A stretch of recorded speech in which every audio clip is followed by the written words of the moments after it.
Со вас Маријан Николовски. Попладневни вести во 16. Денеска гледаме. Завршни зборови за убиствата на Вања и на Панче. Обвинителството бара најстрога казна. Премиерот нема детали дали ќе има средба меѓу Македонија и Бугарија во Хаг. Иницијативата еволуцијата на Европската унија. 19 истакнати спортисти добија државни признанија. Дуј негодува зошто нема албанци. По барање на повредените се засилува кадровскиот капацитет на Кочанската болница. Ден по трагедијата во Грац, свеки и неверувања. Во е вести за судскиот случај за убиствата на Вања и на Панче, детали од завршните зборови. Добар ден, останете овде, почнуваме веднаш.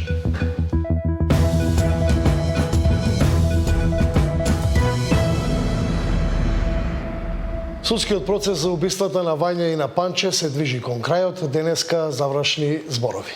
Зоран Јаневски го следи процесот, кои се последните детали. Да, денес овде во Скопскиот кривичен суд јавното обвинителство ги даде завршните зборови за случајот за двојното убиство, односно убиството на 74 годишниот велешанец Панче Жежовски, како и 14 годишната Вања Ѓорчевска од Скопје. Во својот завршен збор, јавното обвинителство детално ги опишуваше сите действија кои што ги преземале петтеми на обвинети. Кажа дека Велибор Манев, Владко Кешишев и Боре Видевски му помагале на Љупчо Палевски Балчо во извршување на двете убиства. За да се реализира пак грабнувањето и убиството на Вања Ѓорчевска, според обвинителството помогнал и нејзиниот татко Александар Ѓорчевски, кој заедно со останатите четворица обвинети седи на обвинителна клупа. Меѓутоа, тој според обвинението кое се води против него се гони за кривично дело помагање при грабнувањето. За сите обвинителството побара најстрога казна, односно за четворицата обвинети Велибор Манев, Владко Кешишев, Боре Видевски и Љупчо Палевски побара доживотна затворска казна, додека пак за Александар Ѓорчевски, кој е обвинет за помагање при киднапирање на неговото дете, побара обвинителството најстрога казна, а според законот за кривична постапка, ова дело за кое што тој се гони се казнува со затворска казна во трајање од 1 до 10 години. Пред судот беше прочитано и писмо од мајката на Вања Ѓорчевска, Зорица Ѓорчевска. Со завршниот збор на обвинителството практично во завршница влегува овој судски процес, а тој продолжува веќе следната недела, кога своите завршни зборови ќе ги дадат и обвинетите и нивните адвокати. Меѓутоа, за се она што денеска се случуваше овде во големата судница на Скопскиот кривичен суд, гледаме во прилог. Доживотен затвор за Манев, Видевски, Кешишев и Палевски побара обвинителството на завршницата од судењето за убиствата на Вања и Панче. Сите докази укажувале дека тие се сторители на двете злосторства, па во своето последно обраќање до судот, обвинителките порачаа одземање на човечки живот, особено на дете, општеството нема да толерира. Панче бил убиен од користолюбие, неговиот автомобил да се употреби за друго убиство. Мотивот за грабнувањето на 14 годишната Вања, според обвинителството, некогаш и не мора да се открие, ама тоа не е пречка обвинетите да се осудени за кривичните дела. Говорејќи за секој одделно, обвинителката рече дека Манев, Видевски и Кешишев, секој поединечно како сторител на двете убиства го посочиле Палевски, а тој бил и креатор на планот. Иако тврдел дека нема вмешаност, освен од исказите на тројцата обвинети, на потврда дека тој е директно вмешан, укажале и снимки од камерите по скопските улици, но и домот на Манев. Сршта во нивното делување се парите. Во нивната умисла стои да земат пари од фамилијата Ѓорчевски, ама не кажуваат дека за тоа се спремни и да убијат. Најстрога казна обвинителството побара и за таткото Александар, за кој рече дека тој го информирал Палевски за деновите кога Вања сама оди во училиште. Обвинете за помагање во грабнување, кривично дело за кое законот предвидел казна од 1 до 10 години затвор. Според обвинителството, иако не постои доказ за меѓусебна комуникација, никој друг освен родителите на Вања не би знаеле дека тој ден ќе излегува сама од зградата. Не тврдиме дека сакал да му го убијат детето, ама имал придонес во киднапирањето, истакна обвинителството.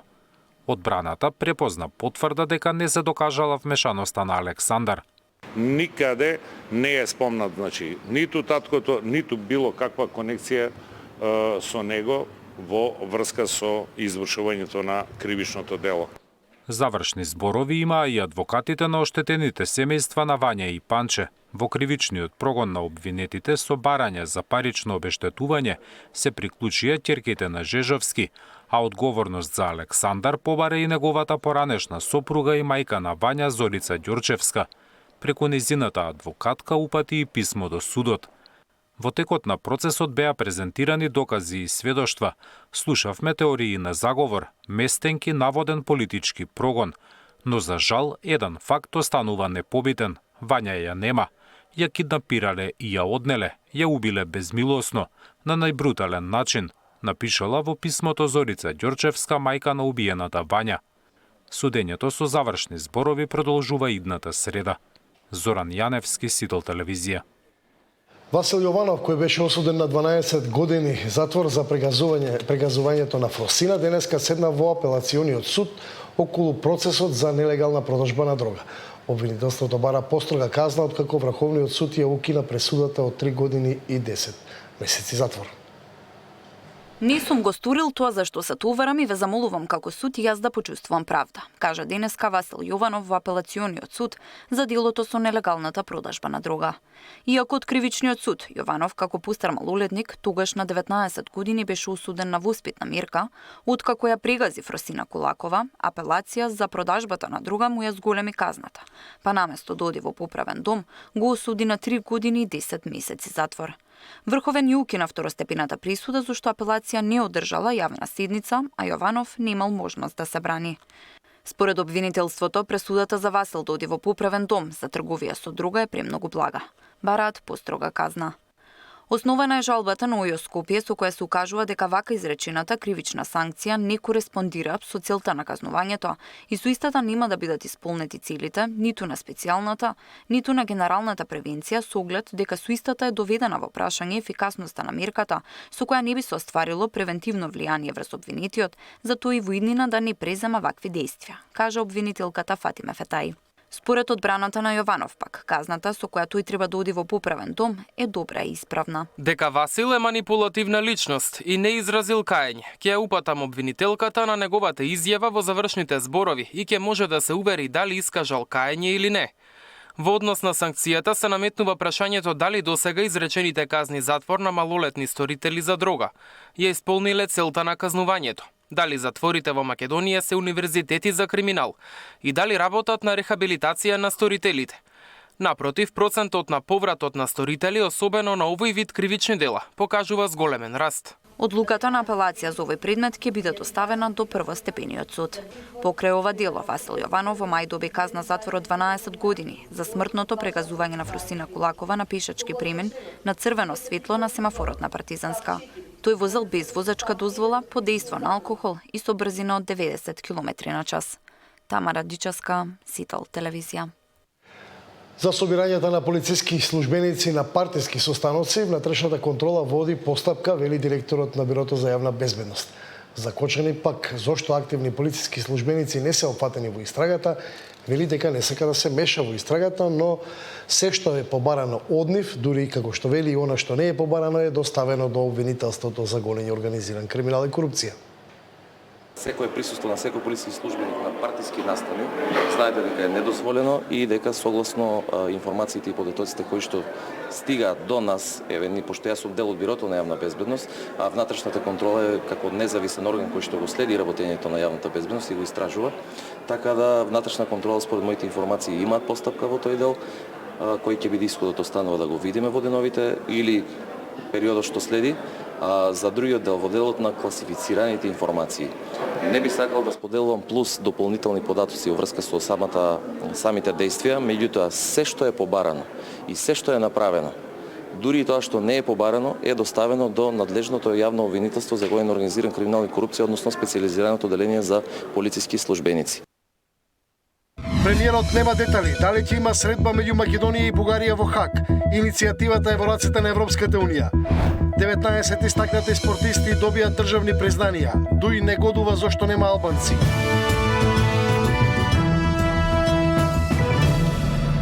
Премиерот вели дека нема информации дали Бугарија ја прифаќа идејата на Европската унија за средба на високо ниво на самитот на НАТО во Хаг. Мицкоски им порача на бугарските политичари дека нивното однесување е несмасна дипломатија. Бугарските барања се обид да се создаде нова македонска нација која користи нов македонски јазик кој почива на бугарски корени, а не внесување на бугарите во уставот. Вели премиерот Мицкоски по последните пораки од Софија дека со нив нема репреговарање и договорот мора да се исполни. Обвини дека екс-министрот Османи го знал ваквото сценарио и стави нож во македонскиот идентитет со преговарачката рамка. И ова го знаеше точно Бујар Османи. И он точно знаеше што правеше. Директно стави нож во плуќата на македонскиот идентитет и закова шајки. Директно. И тоа нема да го забораваме. Тоа никош нема да го забораваме. Прифаќајќи го францускиот предлог. Директно закова шајки во рацете и нозете на македонскиот идентитет. Но ние ќе се бориме. Секаде ќе се бориме. Секаде. И тоа се гледа, и ефектите од таа борба се гледаат. Ние немаме друга опција. Ке се бориме до крај, додека можеме. Не знам дали ќе успееме. Им порачи на бугарските политичари дека нивното однесување е несмасна дипломатија. Ако повторно биде одложено гласањето за извештајот за Македонија во Европскиот парламент, ќе се потврди негацијата на македонскиот идентитет. Суштината е обид на еден инженеринг да се создаде нова македонска нација, која што е резултат на одлука на Коминтерната после 45 година од минатиот век, и дека таа нова македонска нација користи нов македонски јазик, кој што станува службен во Обединетите нации како дел од Југословенската федерација 45-та година и почива на бугарски корени. Тоа е суштината. Секој оној кој што тоа не го гледа, или е политичка, ќе повторам, аналфабета, или не треба да се занимава со политика. По последните пораки од официјална Софија, обвинувањата за македонски тајни лобирање во европските институции нема ниту потврда за средба меѓу македонска и бугарска делегација на самитот на НАТО. Мицкоски најави и разговор со претседателот на Европскиот совет Кошта како иницијатор на таквата средба која Македонија ја прифати. Се уште се чека одговорот од Бугарија. Ивана Соколовиќ, Најдова, Сител телевизија. Македонската и унгарската армија ќе ја продолбочуваат соработката. Тоа е заклучокот од денешната посета на унгарскиот началник на генералштабот со неговиот домаќин генералот Сашко Ловчиски. Унапредување на билатералната воена соработка, размена на искуства во доменот на специјалните сили, како и трансформацијата и модернизацијата на армијата, беа во фокусот на средбата помеѓу началникот на генералштабот на армијата на Македонија, генерал мајор Лавчиски, и неговиот унгарски колега генерал Беренди, кој е во официјална посета на државата. Целта зошто баш сега се случува посетата е нашата интензивна билатерална соработка, посебно во доменот на соработката помеѓу специјалните сили на армијата и специјалните сили на унгарските вооружени сили. Како што веќе знаете, они се веќе неколку дена, скоро 2 недели тука во Охрид, каде што реализираат обука. Почнавме со соработката и поддршката во специјалните сили. Договорено е да наши нуркачи, односно припадници од специјалните сили, земат учество на нивни курсиви, каде што курсиви специјално дизајнирани за инструктори во нуркање, и тоа е веќе во фаза на реализација. Нормално, како што кажав, ќе се отвори простори за други од доменот на оценување на конвенционални сили, односно декларирани состави, и ќе видиме во кои други области исто така ќе можеме да најдеме допирни точки за соработка. Во текот на посетата беа презентирани и плановите за понатамошна модернизација и трансформација на армијата. Трансформацијата зборувам во доменот на она што е веќе тековен процес кај нас, трансформација во доменот на конвенционалните сили. Знаете дека фазата околу трансформацијата на она што е лесна пешајска баталионска група е завршена. Сега одиме кон втората фаза, опремување и трансформација во останатите маневарски баталјони, така да во доменот на копнените сили ќе се реализира и разговорите и трансформацијата. На генералот Беренди на средбата во Охрид му беше понудена и можност унгарските сили да користат дел од обуките на армискиот полигон Криволак. Нина Ритоновска, Сител телевизија. Кој ќе го преземе празното заменичко место во Министерството за одбрана се уште не е познато. Премиерот Мицкоски не сакаше да одговори дали тоа место е планирано за ДПА, откако излегоа информации дека се преговара тие да преминат во мнозинството. Мицкоски вели дека се во постојана комуникација со сите пратеници, но дали е договорено зголемување на парламентарното мнозинство не открива. Па не би можел да кажам, затоа што ништо не е сигурно, ништо не е конечно. Кога ќе биде конечно, медиумите и јавноста ќе бидат информирани. То логично е дека разговараме и така натаму, но за се што ќе биде постигнато, ќе биде јавноста благовремено информирана. Сега не би сакал да ја влезам во процес на шпекулации. Владата им додели национални признанија за врвни достигнувања во спортот на 19 истакнати спортисти од екипни спортови. Според последните измени на Законот за спорт, ова признание се доделува на македонски државјани кои имаат освоено златен медал или прво место на официјално европско или светско сениорско клубско правенство во екипни олимписки спортови, како и на оние што поставиле европски или светски рекорди на официјални меѓународни надпревари. Покрај признанието, спортистите ќе добијат и спортска пезнија. Да искажеме нашата почит кон се она што сте го направиле во минатото и се она што треба да го представувате во иднината, затоа што поголемот дел од вас се уште се во спортот како спортски работници и допринесуваат на развојот, не само на спортскиот план, меѓутоа на едукативниот и на подобрување на свеста и развивањето на вистински вредности во нашата татковина. Ова признание ми значи и не е признание само лично за мене, туку и за сите со кои ја делев честа да играм, со играчи и тренери, и сите кои беа дел од заедничкиот пат. Спортистите се амбасадори на една држава, инспирација за младите и доказ дека со дисциплина, упорност и труд може да се постигне до највисоките височини. Ова признание не е само наше. Тоа е символ на заеднички труд, упорност и верба. Верувам дека ова национално спортско признание ќе представува силен мотив за сите млади кои се веќе дел од спортот, како и за оние кои ќе ги направат првите чекори на спортскиот пат. Пратеничката група на Европскиот фронт обвинува дека власта свесно ги исклучува албанците не само од клучните институции, туку и од доделувањето на државни признанија. Реагираат дека ниту еден албанец спортист не доби спортска државна награда. Нема еднаквост кога албанските спортисти се бришат со закон од историјата на националните успеси. Ние ќе бараме укинување на дискриминаторските критериуми во Законот за спорт и запирање на политиката на лични привилегии на грбот на граѓаните. По барање на повредените се засилува кадровскиот капацитет на Кочанската болница. Ден по трагедијата во Грац, свеки и неверувања.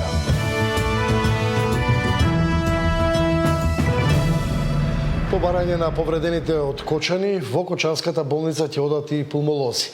Од наредната недела стартува новиот рехабилитиски процес на Пониква, а конечно ќе почне и реновирање на одделот за физикална терапија во болницата. 3 месеци по трагедијата, 5 мина се уште се на лекување во странски болници. Саја Димитровска. Од наредната недела повредени од трагедијата во Кочани ќе почнат со рехабилитацискиот третман на Пониква. Секоја група ќе престојува таму по 2 недели и ќе ротираат цело лето. Со нив ќе има физијатри, физиотерапевти, како и медицински тим од Кочанската болница кој ќе им биде на располагање 24 часа. Ќе добијат и психолошка поддршка, работна или окупациона терапија и исто така значи социјализација, затоа што ќе бидат сите на едно место, ќе имат можност да бидат на еден тип на одмор и рекреација во воздушна бања, а и да бидат блиску до града за да можат да имаат контакти со родителите и со пријателите. Во Кочанската болница во следниот период ќе одат и пулмолози од Скопје по барање на дел од повредените, за да не мора тие да патуваат по 100 километри до главниот град. Тоа го пријавиле на отворената телефонска линија во владата. А по реагирање на вработени за условите за работа, но и на дел од лицата кои беа повредени во пожарот во Пулс. За 10 дена ќе стартува и реновирање на одделот за физикална терапија во установата. Во понеделник и вторник е најавено доаѓање на екипата од Бугарија во соработка со компанијата од Германија која што им изработува компресивната облека по мерка и работиме напоредно на 3D скенирање кој што ќе евентуално да се направи во Кочани додека се земат мерките на втората група на пациенти на кои што не им се земени мерките, да се работи на 3D скенирање на врат и лице, на изгореници на врат и лице, за да може да се работи на тие лузни и тоа напоредно е да им се биде достапно во болницата во Кочани ќе се одвива тоа.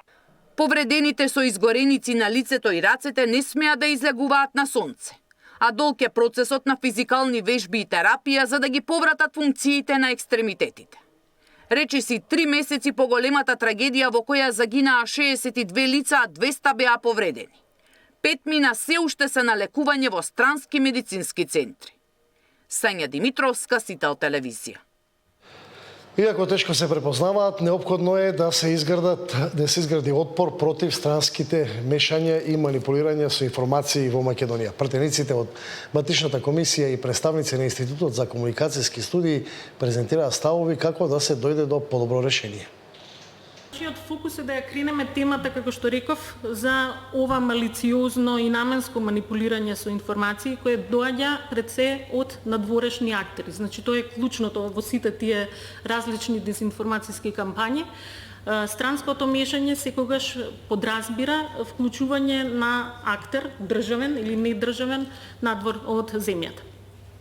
Целта ни е заеднички да укажеме на штетните последици од ваквите софистицирани тактики и техники, кои тешко се препознаваат, иако многу вешто го запоседнуваат јавниот простор. Влегуваат во нашите домови, преку мобилните телефони, влегуваат во културата, во религијата, ги подриваат етничките односи, влегуваат во бизнисот и пак ќе речем, токму поради начинот на кој што тешко се препознаваат, битно е да изградиме таа отпорност како општество. Дека станува збор за организирана намерна, често прикриена активност на државни или недржавни актери кои што се насочени кон манипулација на информацијската околина, а целта за тоа е да се оствари политичка, воена, економска или социјална предност. Кога зборуваме за странско мешање, овде треба да насочиме дека не мора секогаш да тоа бидат државни актери, иако се настојува, секогаш се инсистира на таквиот дел. Начинот на действување е мултидимензионален и како што беше посочено, главниот таргет се институциите, да се подкопа довербата во нив, да се инхибира моќта тие да одлучуваат и да се инхибираат демократските процеси на одлучување. Суди, универзитетски професори, академици и членови на Судскиот совет на научна расправа дебатираа за предлог законот по Судскиот совет. По предупредувањето од Брисел и 40 препораки на оценската комисија, експертската јавност треба да даде оценка за законско решение во насока на унапредување на текстот и надминување на проблемите. Законот е веќе на ЕНР, така што сите заклучоци очекуваме да бидат во насока на унапредување на текстот на законот кој што работната група при Министерството за правда го изработи. Препораките на оценската мисија се земени во предвид и денеска еве тука сме да расправаме за тоа дали ваквиот предлог текст ќе ги надмине сите оние предизвици со кои што се соочи Судскиот совет изминатата година. Клучен закон е, бидејќи ги уредува во детали, сега подетално е уредена постапката за избор, за разрешување на членови на Судски совет, за избор, разрешување на судии, дисциплинска нивна одговорност, следење на нивната работа. Законот за Судскиот совет е еден од законите на реформската агенда која треба да биде исполнета, реализирана во еден пократок период. Значи, предвидено е во таа реформска агенда законот да биде усвоен до јуни оваа година, а покрај тоа само да подсетам дека таа реформска агенда опфаќа еден пакет на други закони кои треба да бидат подготвени и пуштени во јавна дебата и дефинирање на одделни нови решенија. Да споменам дека тие препораки содржат и други опфаќаат и други подрачја, како што е, речеме, прашањето на уставни измени, односно статусот, положбата, функциите на судскиот совет, што сега во оваа фаза не е офатено со активностите и на Министерството за правда и не е предмет на поширока дебата, но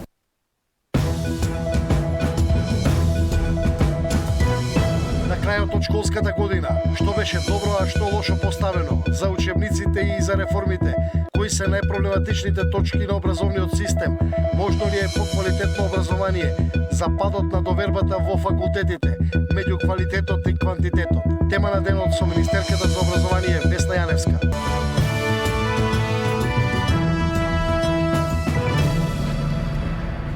Со заселена динамика се работи на делницата Дреново-Фариш од експресниот пат Градско Прилеп. Активностите се при самиот крај. Мартин Арсов. Опасни карпи на делницата Дреново-Фариш се отстрануваат рачно и со механизација. Во моментов се дроби камена маса висока 70 метри. Пред да се вклучат машините поради тешкиот пристап и лошиот терен, работниците голем дел од работата ја завршиле со рачен алат. Карпите не можеле да се менираат, оти на тој начин ќе се оштети патот кој веќе е направен, вели главниот надзорен инженер на трасата. Интервенциите на теренот се пред самиот финиш, се завршуваат и последните работи, пред делницата да биде пуштена за сообраќај. Незината маса, која ние проценивме негде као околу 800 до 900 кубика, прерасна практично со почнување на рушењето негде као околу 2000 кубика. Представуваше со својата структура опасност да во одреден временски период со влијание на атмосферските влијанија, високи температури, ниски температури и мразови, да дојде до нејзино раздробување, кршење и паѓање на врз патот, со тоа што може да се случи да има и непожелни ефекти по учесниците на сообраќајот. Еден дел од трасата поминуваше до карпа слична на ова, малце поголема, негде околу 4500 кубика, која беше карпа самец, која представуваше опасност на самиот објект. Таа карпа почнавме да отстранување со минирање, но самото минирање представуваше проблем и некоја динамика поразлечена, подолга за реализација. И затоа се одлучивме да оваа карпа ја тераме на ваков начин. Да одиме побезбедно, со помал ризик од загрозување на објектот и на тие што работат.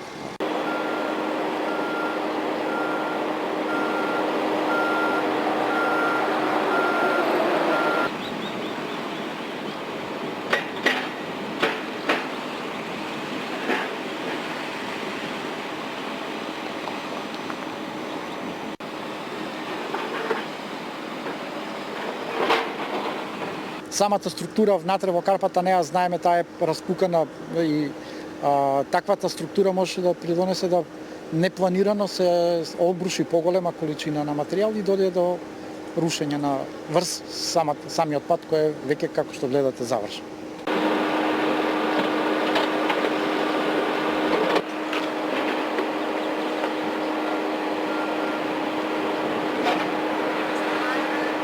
Делницата Дреново-Фариш е долга 10,2 километри. Изградбата пак чини околу 44 милиони евра. До сега се завршени 98% од предвидените активности, ни рече геологот Донев. Останува да се отстранит овие, уште оваа карпа што е позади нас да се отстрани. После тоа следува позиција заштита на карпата, значи со дополнителна мрежа да се целата опфати и со кратки анкери.